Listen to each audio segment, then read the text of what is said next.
I'm John Mangum, Executive Director, CEO, and holder of the Margaret Alcock Williams Chair at the Houston Symphony. Every week when you come to the Houston Symphony, we have this incredible assembly of musicians on stage, and each one is an accomplished artist in their own right. And so this week is great because we get to feature one of them as a soloist with the orchestra, sitting in front of their colleagues.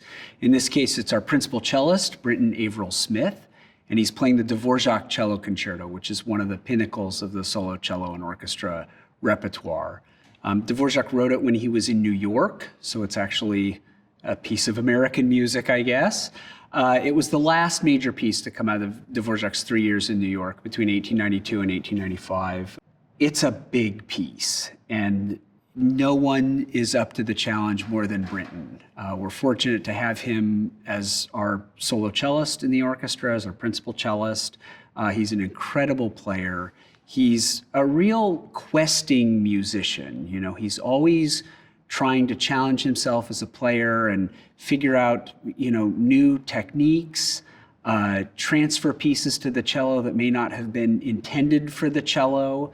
So, he's always stretching himself and always exploring new horizons. And it's great that he wants to take up the challenge of the Dvořák Concerto in his appearance with the orchestra. The program opens with a piece by American-born Canadian resident composer Dorothy Chang called Northern Star. It's a luminous piece for the orchestra.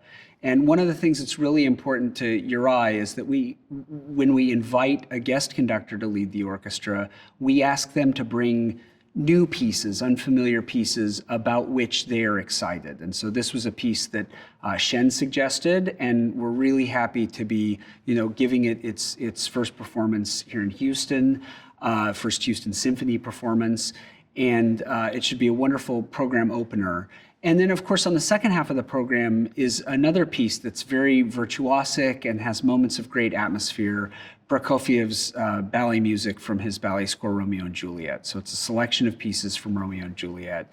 And I think it's safe to say that this is probably Prokofiev's most popular score.